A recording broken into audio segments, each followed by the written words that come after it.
Right, so welcome back.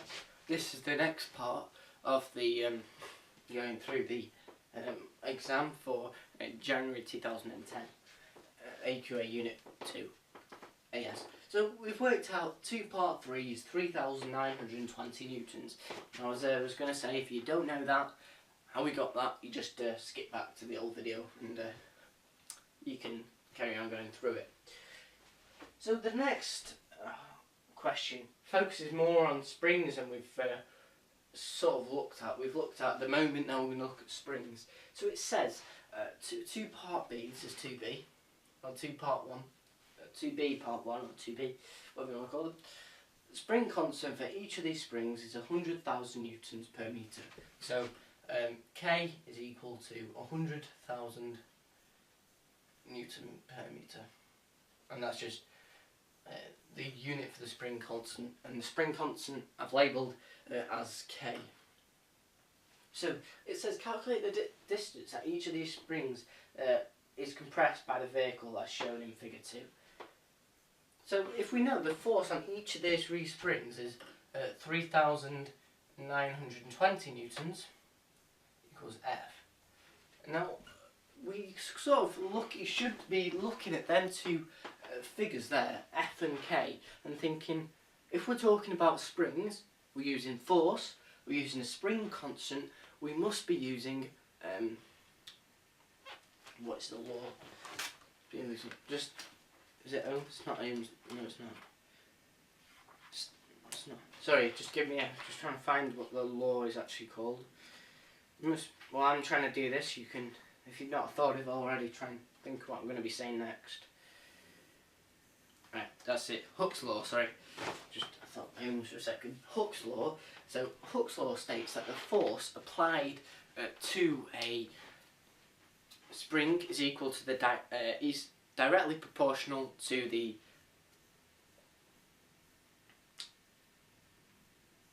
extension from the unstretched length, or from the original length, whichever way you want to say it. So that we need to work out the constant proportionality, which is the K, the spring constant, which is, we know, 100,000 newton per metre. So we've got F and K. So using Hooke's law, we can derive a formula which is F equals K times delta L, and we've got F, we've got K. Let's put that into the equation. 3,920 newtons equals, we know K, which is 100,000 newtons per metre. But we don't know delta L, which is what we want to know. So we put that. We can rearrange this to get delta L. So delta L is, we just divide both sides by 100,000 to get rid of the 100,000 on this side, and then we do 3,920 newtons over 100,000 newtons per metre. Now, as you can probably tell, this is going to be quite a small number. So delta L equals, and obviously the 2 newtons cancel out, bring the metre to the top, so it's going to be in metres. So we know we've done our calculation right, as the units will combine to form the unit we want. Let's just put that in our calculator for now. 100,000.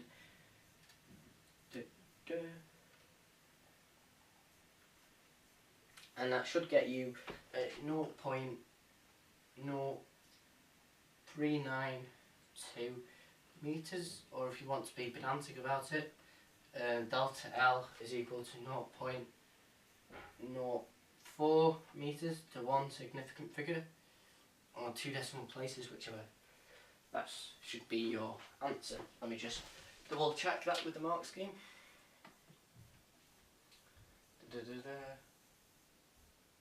Yeah, that's correct.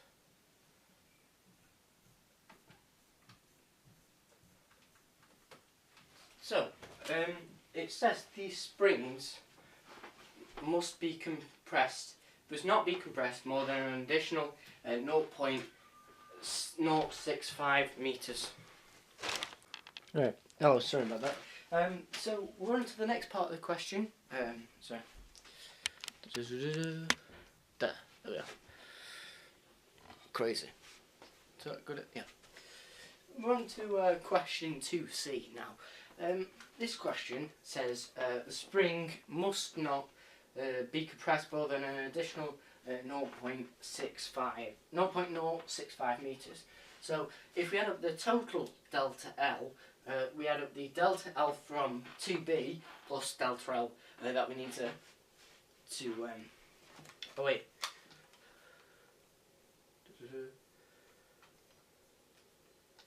Okay, the maximum load, yeah, so it's asking us the extension we need to add. So what we could do, two ways of doing this. You could either add that the two delta L's together and find the overall weight, which is what it's asking. So delta L for this is 0.0392. 0.0392, and the additional weight it says here is 0.065. So if we add 0.0392 plus 0.065 gives us a total delta L of 0.1. So 1042. So that's the total meters. That's the total delta L we need to add. We know the spring constant is the same. It's the same spring. K equals 100,000 Newton meters. Yeah. Newton per meter. So we know F equals K times delta L from our previous question. And all I'm doing here is what you need to write down, so what you know.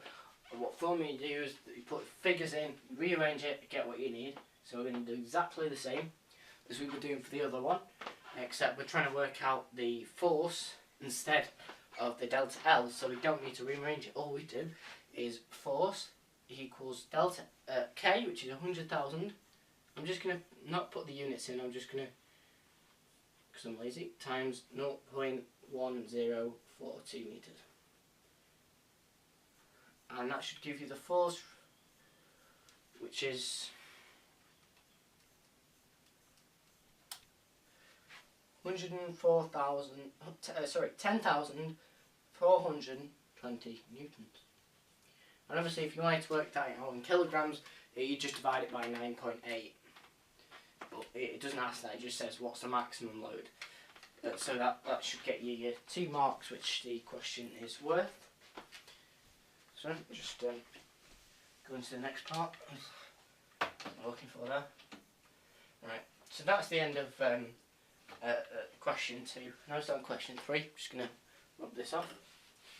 If you needed to figure out anything in that one, you can just go back and go over it if you need to.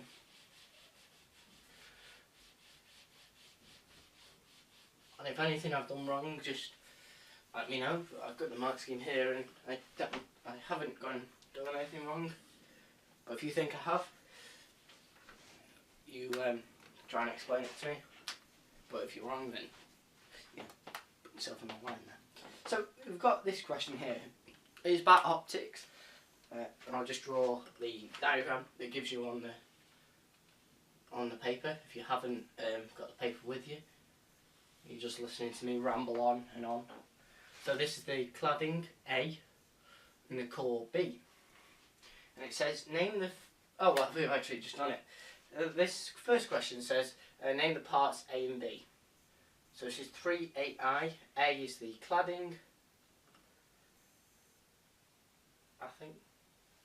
I'm going to make sure they've labelled it as the cladding and core before I write it down. Yeah. Just to make sure, because sometimes they call it something else, but don't have any confusion on that. Cladding and core.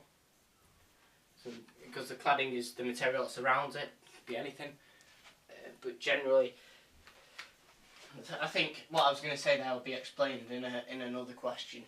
So it says on figure 3, which is that, draw the light ray through the fibre, assuming the light ray goes under total internal reflection. What that basically means is, if you haven't looked at one of our previous videos, it looks like it just bounces off, reflects off the surface. That's the standard definition, but if you want a textbook, you just have to watch the video.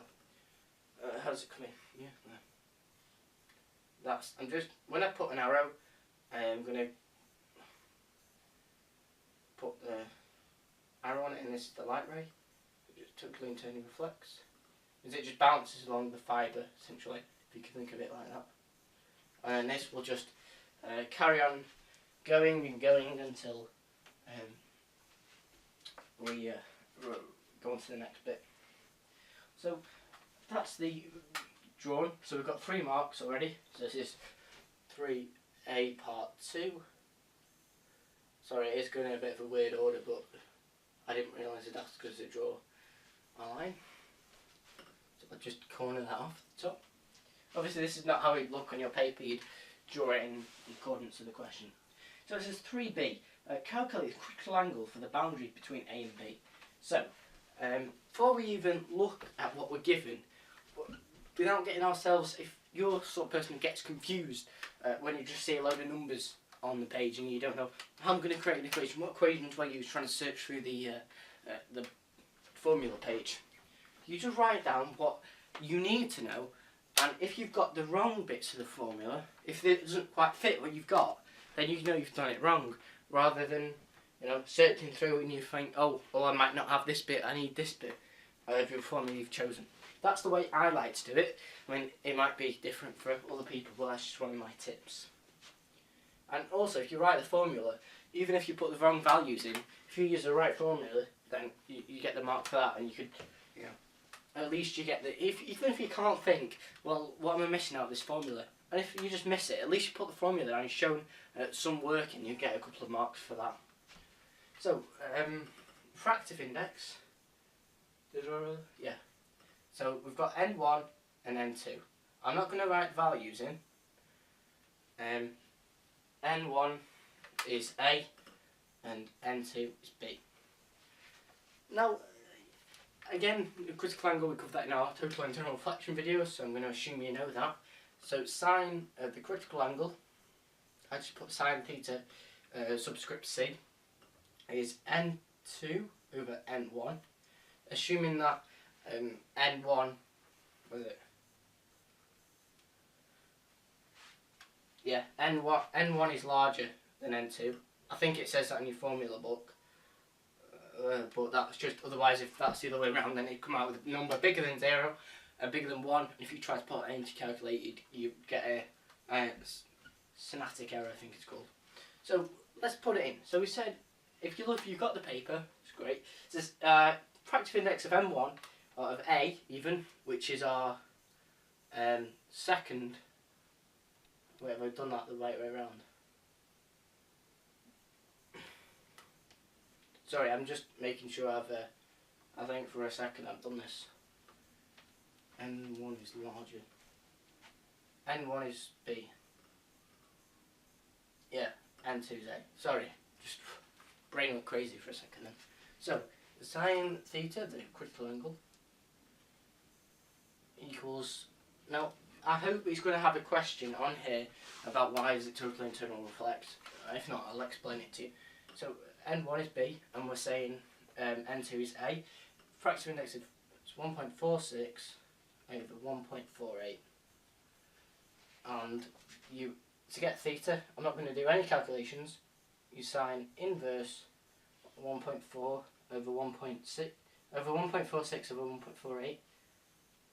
Just because if I did a calculation now, you might go where you've got that number from. So theta, well, I've just put theta subscript C as a critical angle. And if you do that on your calculator, just going to do it now. 1.46 over 1.48.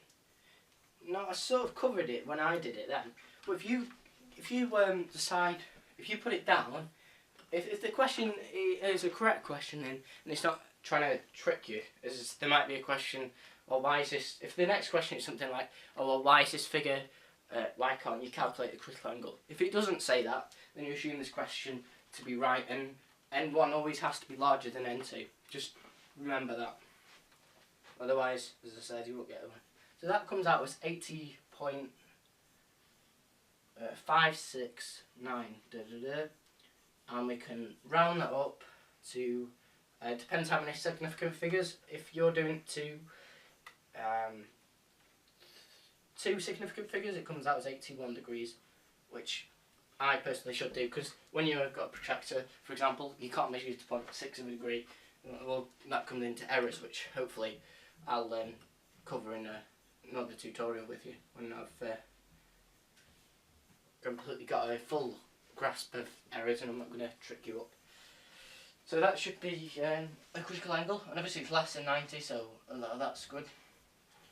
There we go. That's one of the questions I was wanting. This is one of the questions I was hoping was on the paper. So it says, why is part B made as narrow as possible? Now you can sort of see, yeah, it's very neat in our diagram, if you can see it at the top left there. Just see if you can see it. Yeah. But if we had a bigger optical fibre, a wider one, we'd have the lines would go up, and one of them would still be going down, and it would intersect sort of thing, and create something called multipath dispersion. What this essentially means is that the path ends up not where it's supposed to. So if you're sending a signal down a line, a TV signal for example, I know it does have antennas, but part of that signal will get distorted, if you can think of it that way, by the other signals in the tube. So you'll only get half the picture, sort of thing. Another one will be covered up with bits of blocks that you might see on TV. So that's, this is a simple answer. Obviously you need to expand for the 2 marks and say what I said, but I'm just going to put, for the answer, 2 points, and just bullet point it. So, prevent multipath dispersion. Remember, you need to put that, multipath dispersion. I just put multipath D. So, there is no distortion. So they're the main points you need to put. Again, if I've missed anything out, I'll go over it in another video, but I don't think I have. So that's your next point.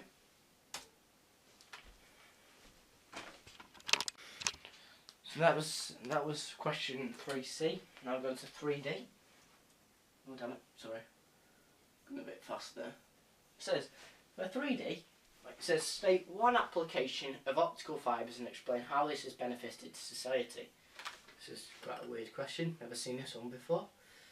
So, obviously I've done all papers, but I'm just going to sound a bit technical. Never mind.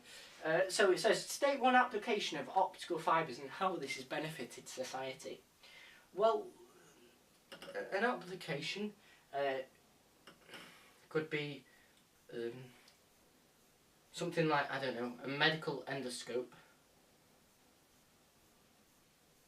I'm not going to go into too much detail what that is, because I just want to get through the paper. And a benefit, you could just say it's improved, so just put B, improved healthcare, I don't know. It's not really my expertise as Butterman. Healthcare.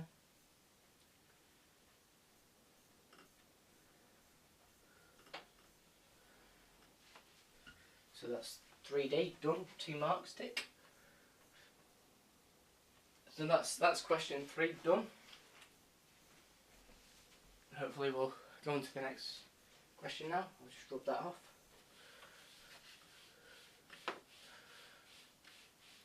I will, in the next few videos, I'm going to treat it as individual questions, but for this one I'm just going over it because it started like that. So this is the only video that will be in one whole thing.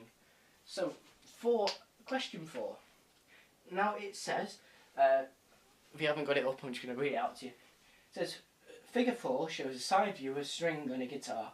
The string cannot move either end of the 2 bridges when it's vibrating. When vibrating is in fundamental mode, the frequency, I'll explain the fundamental bit, it has a sound produced of 108 Hz. That's a frequency, as it says there. So on figure 4, sketch the stationary wave between the when the string is vibrating in fundamental mode. So the fundamental mode, well, what is that? So fundamental mode, where it looks as though it's half the wavelength. It's not actually quite a wavelength. So draw this 4A part 1. Bridge there. String. So this should be level. And this is already drawn for you. I'm just gonna do that. And then if it was vibrating, this dotted line underneath would represent going up and down sort of thing. Hopefully you can see that. See if you can. Yes, the dotted line will be going up and down, that'll be the frequency. That's the first part. So it says, for 4A part 2, it says calculate the wavelength of the fundamental mode of vibration. Now, we know that is half lambda, so I shouldn't really put this on in case of confusion. Right? So that's half of lambda, half the wavelength. It tells the distance between these 2 points is 0.64 meters. Yeah. So if we double that, times it by 2, we get 1.28 meters, and that gives us lambda. And it tells us the frequency, which is 108 hertz. 108 hertz. I refer back to our good old friend C equals F lambda. We can rearrange this. Oh no, wait. What's it asking for? Oh, it's just asking for the wavelength, sorry. Got a bit ahead of myself there.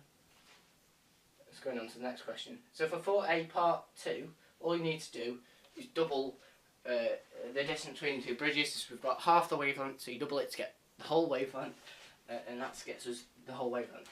So the next question, it says, what is the speed? So 4A part 3, what is the speed of this wave? So we know C, which is, we know F, sorry, which is 108 hertz, tells us in the question. We know the lambda, which is 1.28 meters. I'm going to write that out again, should.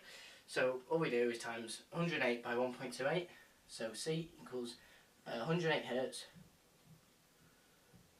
times 1.28 meters. And C should be, my manual calculator out again, 108 times 1.28, and that should get you an answer of 138.24 meters per second. Hopefully you've seen where we've got that from.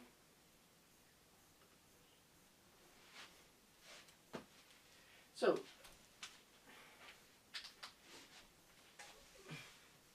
that's 4A part 3 done.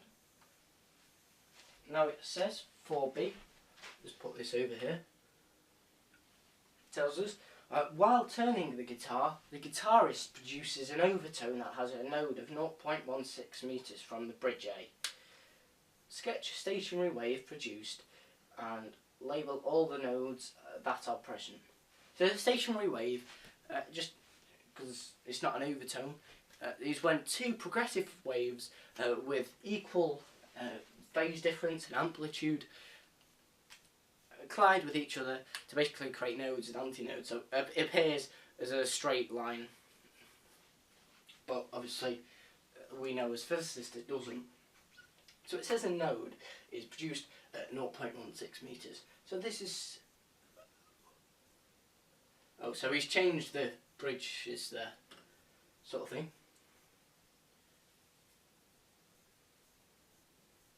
Alright, never mind. It's a bit weird, never mind. So I'm just going to draw. First of all, what you need to know is how many sort of half wavelengths or wavelengths can you fit in there. So if we know that a node, which is half a wavelength, which is where it meets sort of the line, that's where the node is, it was every 0.16 meters. So we divide 0.64 by 0.16. That gives us, sorry, 64 over 0.16 equals 4. So that tells us we can fit 4 half of wavelength, so it's 2 wavelengths in this. So 1, 2, 3, 4. So that isn't very good, but never mind. All the wavelengths are there. So each little half is 0.16. So that means a whole wavelength is 0.32. And 2 wavelengths is 0.64. And obviously these are all in meters. That's before I've not even looked at the question. I've just thought, well, what do I know? It says calculate the frequency of the overtone.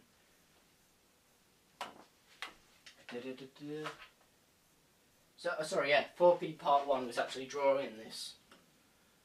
4B part 2 was calculating the overtone. Calculating the frequency, sorry. So if we know lambda is equal to 0.32 meters, do we use the same? Let me just check if it uses the same speed of the wave. Is what we calculated. And at 4B part 2. Sorry, just give me a second.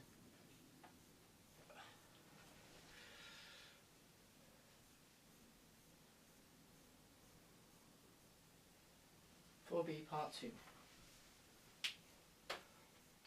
Sorry, just give us a second.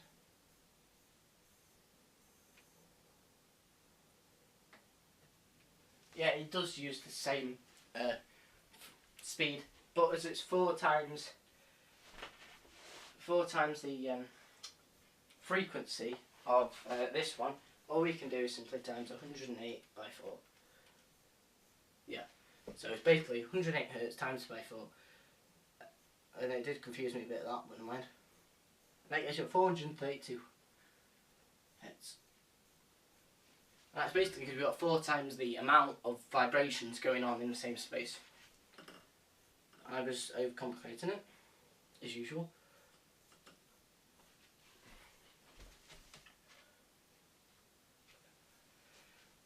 So that's why it's only 1 mark. So when something's only 1 mark, you know you don't have to do that much working out.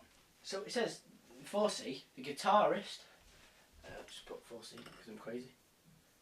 The guitarist needs to raise a fundamental frequency of the vibration in the string.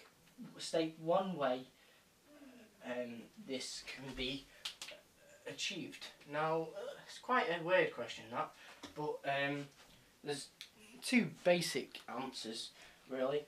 You can either decrease the length, so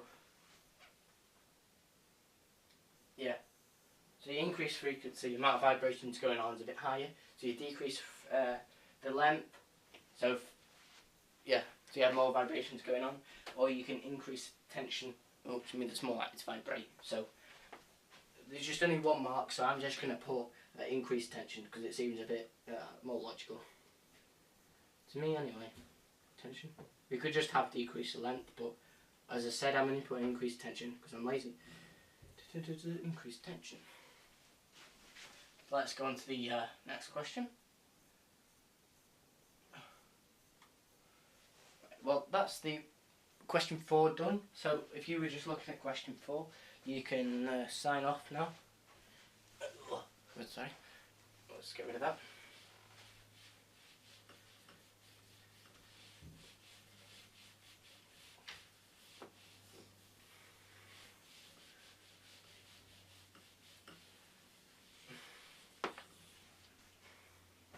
Okay, so it says for question 5, it gives you a bit of a background information for this, and it says just over 200 years ago, Thomas Young demonstrated the interference of light by illuminating 2 closely spaced narrow slits with a single light source.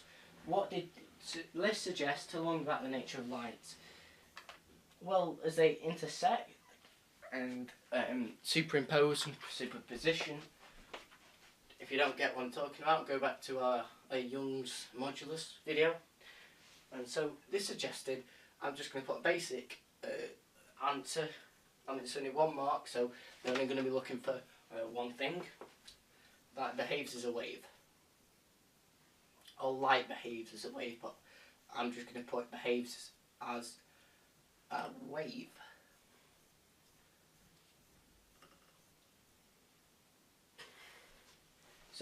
The demonstration carried out more conveniently with a laser. A laser produces coherent monochromatic light.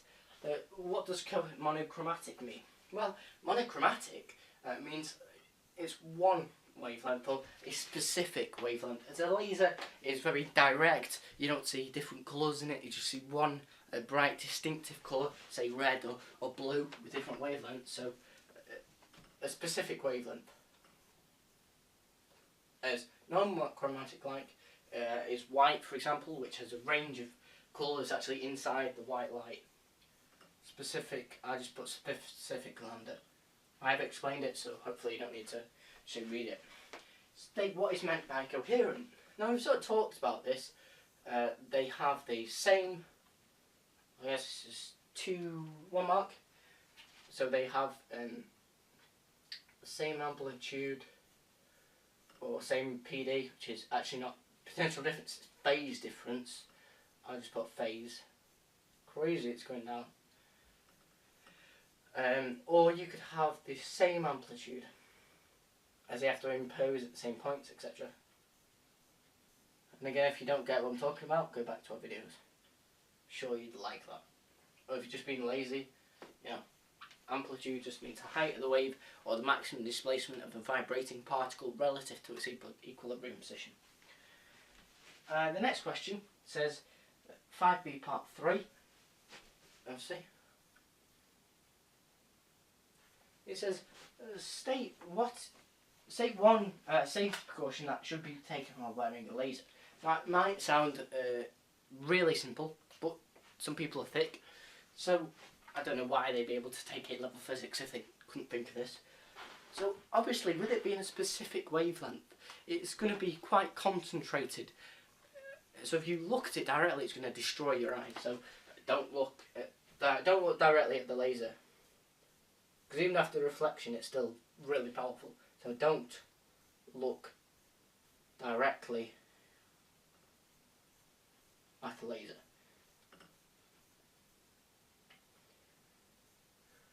You probably heard when you're watching police camera action programs and some idiot from don't know, doesn't matter where actually, some idiot decides it's a good idea to shine a light at a police helicopter and they burst into flame and crash and they'll die, which isn't very good.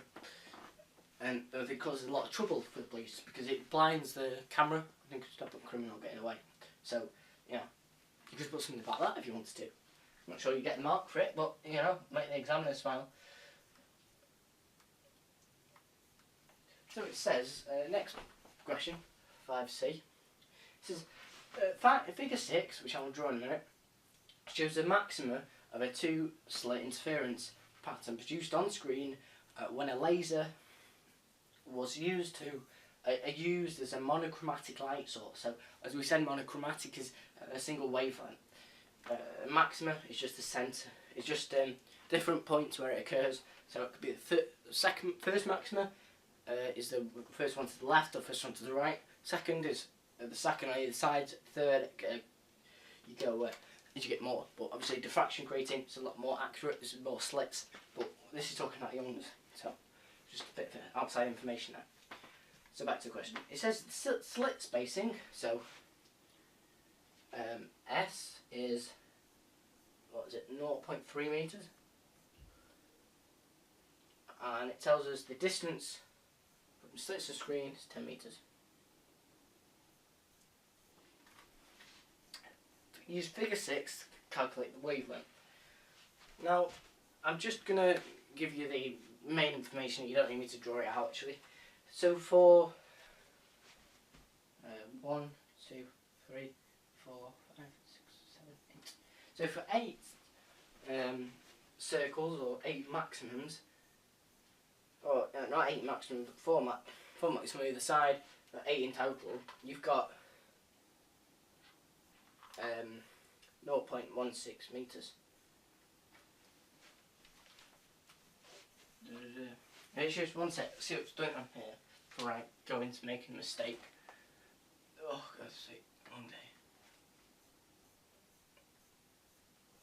Yeah, because there's 8 things, you just work out the individual distance between the maximums.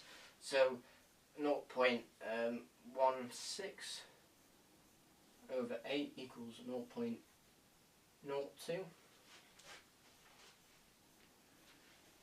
And that's the what's asked for the wavelength? Is it SW over D?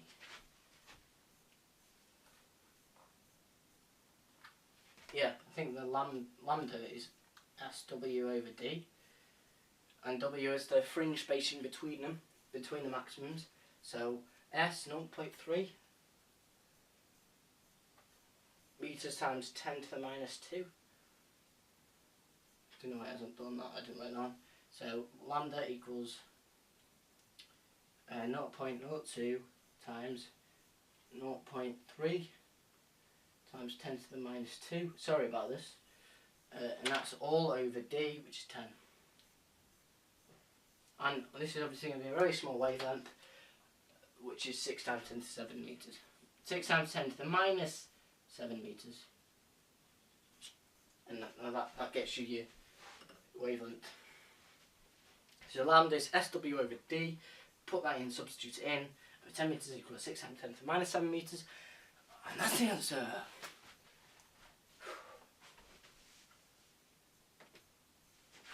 Let me go to the next question.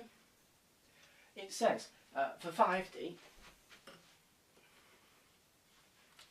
the laser is replaced by another laser emitting a visible light with a shorter wavelength. State and explain how this will affect the spacing on the central maximum. Now, if this is our equation, lambda equals SW over D, and it tells us with a shorter wavelength, if this is shorter, this is either larger and this is smaller to balance it out. So it says what effect is it having the spacing? So it's going to be reduced. Just from looking at the equation, you should be able to work that out. So it doesn't matter which S or W, but it's talking about S, so we'll talk about S. The spacing is reduced. Oh dear. The next question, so that's the end of question 5. Just going to rub that off. The next question is all about Young's modulus. Let me just rub this off actually. Sorry, it's not very good rub with this. So it says, for 6A, describe how to obtain accurately by experiment the data to determine the Young's modulus of a wire. And it says the space is provided for a labelled diagram. Quality of written communication will be assessed. You don't need to write look. Just a tip. This is the big question. You don't need to write loads and loads, because if you write pages, you might end up repeating yourself. As it's worth, how many marks is it worth? 6 marks.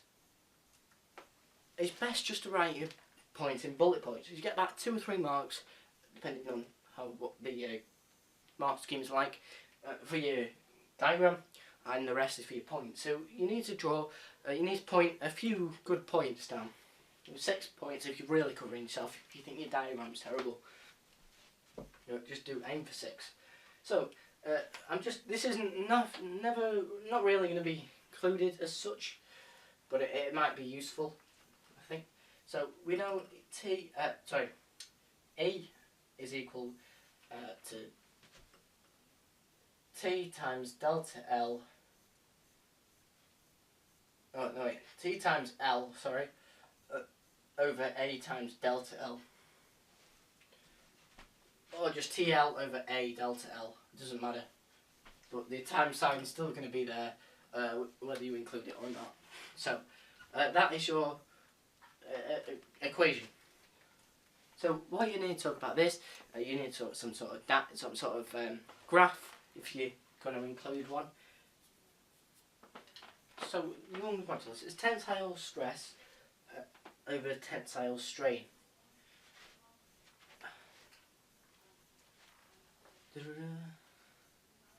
Yeah, sorry, I'm just trying to think of an experiment now. It's quite hard to do off the top of my head. So what we need to do is we need to alternate between the tension and the changing length even from the extra stretch. You didn't help me at all there. So you've got your table. These should be two tables. You've got your wire here. This is the wire you're testing. And you've got some weights here and a selection of weights. Now you can draw this diagram in many different ways. I'm just drawing it a very basic way, just to sort of get your mind around it. And these are meant to be tables.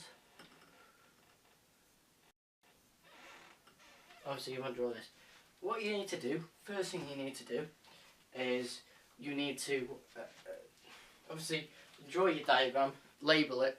I've not done it there, but you need to label the wire, you need to label the weights, the control weights, which is kind of what we're going to go on to now.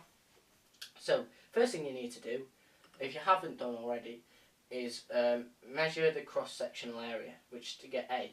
So measure A. Oh, no, measure diameter actually. With a vernier scale, just for precision. There's a diameter of the wire. I'm not going to put it in, but you need to measure it with a vernier scale, which is just like a small thing you turn. You should look up online if you don't get what a vernier scale is.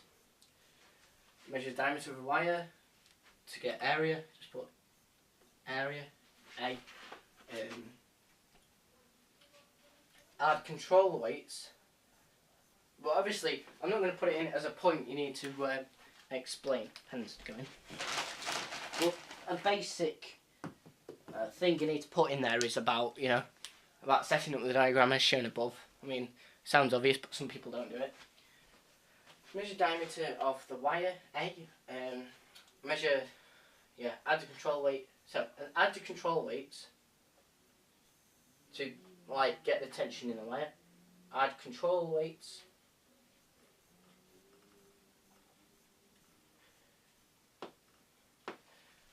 And then, after adding control weights, you measure unstretched length. So measure, I'm just going to put L, but you should put unstretched length. Measure L, add, I don't know, whatever kilogram weights you want, add 5 kilogram weights each time.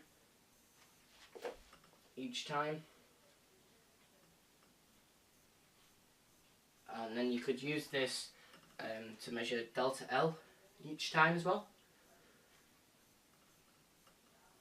Plot in a table or graph, plot table. So of delta L against the weight. And obviously the cross-sectional area isn't going to change each time, but the delta L will and the tension will.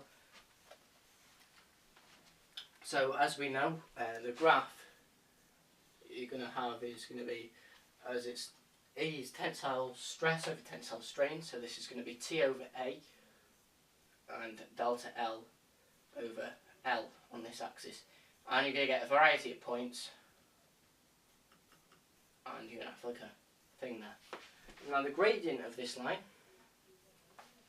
should go through the centre, really, if you've done your line correctly. So there are points that we've put, and then obviously we've drawn a graph. So draw a graph. I just put draw a graph, but you need to put delta tension, tensile stress over tensile strain, just to make sure the gradient of what I'm going to say next is what it's got in the book.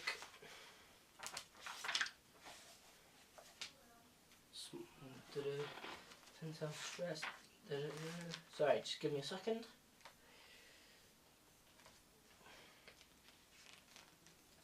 Yeah, you just need to say the gradient, and that's your question 6 out of the way. So I couldn't see a gradient of it straight away, so I'm not going to waste your time trying to find it. You can just look for that. That's your main question of how to answer question 6 of the AQA book.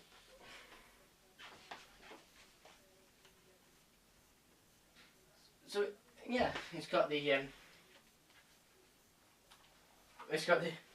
got that diagram you were drawing before in here. So, and it just says draw a line best fit for 6B part 1. I can't really draw that because I don't have the graph. Use your line to find Young's modulus. For that you would just measure the gradient. So I'm not drawing it because it would be quite hard to play accurately. And then for 6C, says after reaching a strain of 7.7 times 10 to the minus 3, the wire is to be unloaded. On figure 7, sketch the line you would expect to see. So it just go. So I'm just going to draw it very basic because I don't have any graph to go off. It just go. So yeah, I'll just explain it to you. So this is 6C, remember. So it's asking us to draw it when it goes back. So it goes like that, and it's going to go like that. Sorry. So let me get that a bit better. So I don't know if you can quite see it, but there's going to be a space. So I just put S.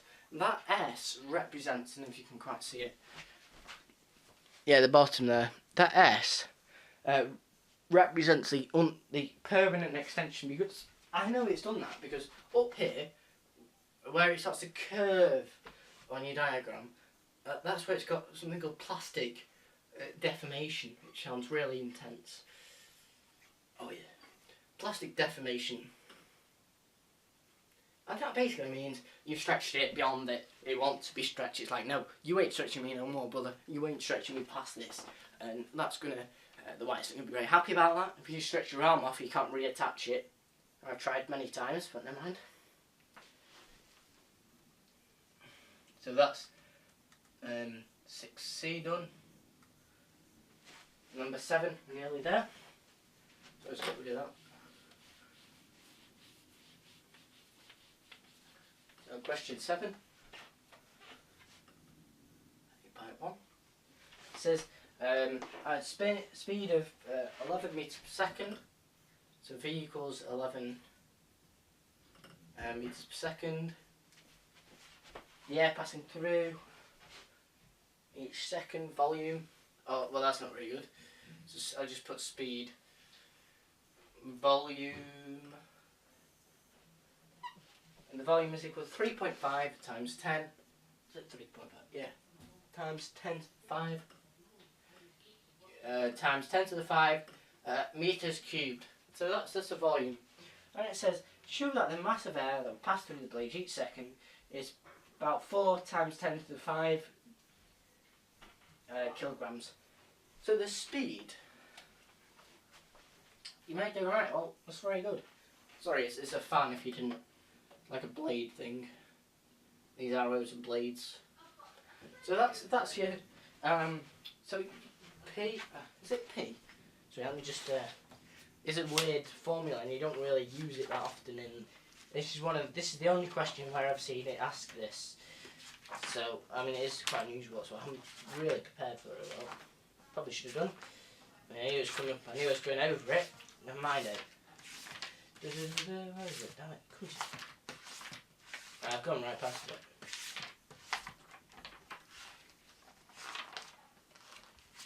Give me a second. Right, there we are. Asking.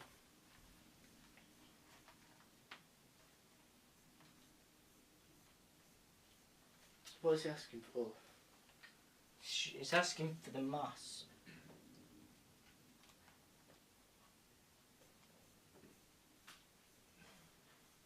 So let me just see how it's done this in the question, because it's not in my book at all. Damn it. It's just mass equals density times velocity. I don't know where that's come from, but density, which is 1.2, and you times it by the volume, which is 3.5 times 10 to the 5, and that gets you a mass of 4.2 times 10 to the 5. Kilograms. Don't forget the kilograms bit, it's important. The next bit is asking about the kinetic energy, and we know the kinetic energy of the wind equals EK is the same for any thing you're measuring, it's half of mass times velocity squared. You know the mass, so we half that, so EK equals 2.1 times 10 to the 5. times the velocity squared, which is 11 squared, and that gives us an EK of 2.4 times 10 to the 7 joules. Kinetic energy is always in joules, it's a form of energy. 7a part 3. I'll whiz through this now.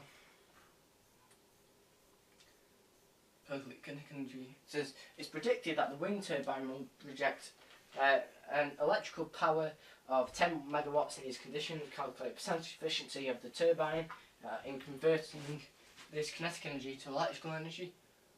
So it's 10 times 10 to the 6 at 7a part 3. I'm just going to whiz through this. 10, was it 10 times 6? 6 over 2.54 times 10 to the 7.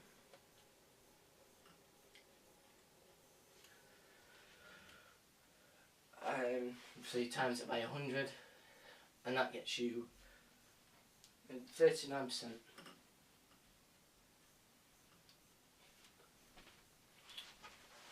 And obviously that's the end of it. Now at 7b I'm not going to write it up, but an advantage is that wind has no fuel cost. A disadvantage, it's not always reliable. That's just basic stuff. So we'll see you in the next video.